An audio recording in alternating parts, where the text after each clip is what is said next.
안녕하세요. 안규돈이다. 한량입니다. 자, 2026 차상위 병원비라고들 부르시는 공식 명칭은 차상위 본인부담 경감. 이 제도가 새로운 자료집이 올라와서 내용을 업데이트해 보도록 하겠습니다. 작년과 크게 달라진 건 없지만 부양의무자 소득 기준 이런 건 조금씩 상향이 됐죠. 어떤 혜택인지, 어떤 조건이 필요한지, 특히나 자녀분들 부양의무자의 소득 기준은 어떻게 달라졌는지를 한번 쭉 살펴보겠습니다. 자, 자료는 차상위 본인부담 경감 지원 사업 안내 보건복지부 자료이고요. 가장 크게 차이나는 점, 일단 공식 명칭은 차상위 본인부담 경감이 맞고, 어떤 분들은 차상위 의료, 어떤 분들은 줄여서 차본경, 어떤 분들은 아예 줄여서 차본, 차상위 병원비 이름을 다양하게 부르는데요. 가장 크게 기초수급자가 신청하는 의료급여, 병원비 혜택과 가장 유사한 제도입니다. 의료급여보다는 조금 더 기준이 완만하기 때문에 이쪽에서 탈락하시는 분들이 이쪽으로 혜택을 받을 가능성이 있는 거죠. 그래서 의료급여, 병원에 갔을 때 병원비를 차본경에 해당하시는 분이라면 일반 건강보험보다 매우 저렴한 수준, 보시면 20%인데 여기는 10%, 정액제로 1,000원, 만성질환자가 외래에 갔을 때 1,000원만 낸다든지, 어떤 심뇌혈관의 질환이 있으면 면제가 된다든지, 입원했을 때 비용이 저렴하다든지, 매우 다양하죠. 혜택이 좀 많이 있다. 의료급여와 가장 유사하다. 의료급여와의 차이도 당연히 있습니다. 조금 더 완만하다라는 거 말씀드렸죠. 의료급여를 통과하려면 중위소득 40%, 본인 소득이 약 100만 원 이하여야 되는데, 차본을 통과하려면 중위소득 50%라서 128만 원, 약 20만 원 정도 좀 더 여유가 있습니다. 소득 기준으로요. 그래서 추가로 또 차본은 건강보험료를 지원받게 되죠. 기초수급자가 되려면 수급자 선정 기준에서 의료급여가 되려면 여기 보시면 중위소득 40%, 약 100만 원인데, 차본은 중위소득 50%라서 128만 원. 그러니까 소득 기준이 조금 더 완만하다는 게 있고, 그다음에 재산도 본인 재산을 판단할 때 서울 9,900, 경기도 8,000, 광역시 7,700 이렇게 빼주죠. 그런데 차본에서는 기본 재산액을 서울은 1억 3,500을 빼줍니다. 수급자가 원래는 9,900을 빼줬는데 이쪽은 본인 재산을 조금 더 많이 빼주죠.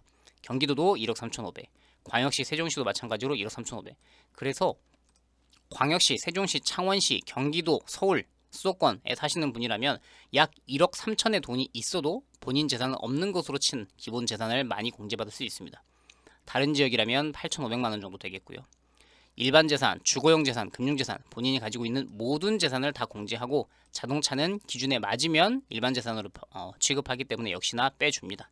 기준에 맞지 않는 자동차, 2000cc가 넘어가는 차들이 있으면 그거는 수급자든 차상이든 전부 다 탈락이 되겠죠. 주거용 재산 한도는 계산이 복잡하니까 넘어가고, 대략 한 1억 3천까지는 있어도 문제없다. 그래서 본인 재산 기준이 기초수급자보다 더 완만하다.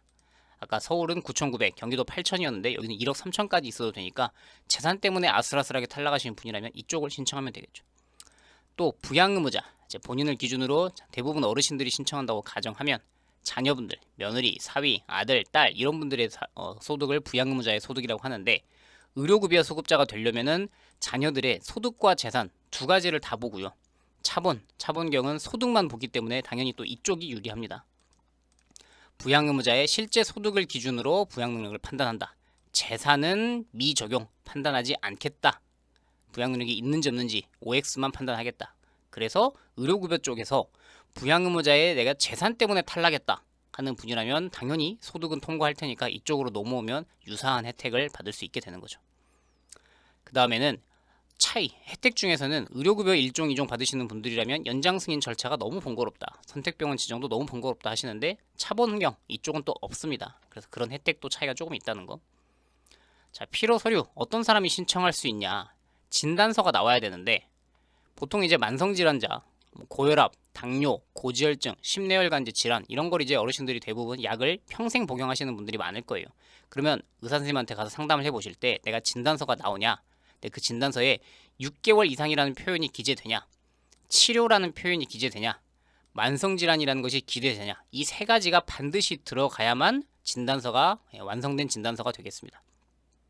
6개월 이상 치료가 필요한 고혈압, 만성질환을 앓고 있는 분으로 치료가 꾸준히 필요하다, 이런 것들이 들어가야 된다는 거죠.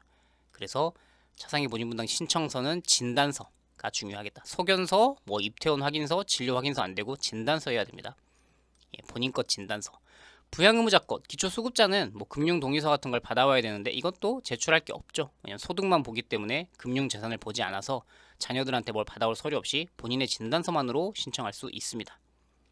희귀질환, 중증질환, 산정특례 되신 분들 다 되고요. 만성질환, 아까 말씀드렸던 뭐 고혈압, 당뇨 이런 것들도 됩니다. 그 다음에 마지막에 대부분 가장 궁금해하시는 부양의무자의 소득 판정표. 자, 이걸 보는 방법. 왼쪽 편은 차상위 혜택을 받고자 하는 사람이 몇 인가구인가. 그 다음에 우측으로 가면 부양의무자가 몇 인가구인가. 그래서 내가 수급자가 1명, 차상위를 신청하는 사람이 1명이고 자녀가 아들 1명만 있다. 이 아들은 미혼, 사별, 뭐 이혼 등으로 1인가구다. 그러면 그 아들의 소득이 307만 원 이하여야 된다는 거고요. 만약에 그 아들이 결혼해서 배우자가 있다. 그러면 두 사람의 소득, 아들과 며느리 합계 소득이 503만 원 이하여야 된다는 얘기고요.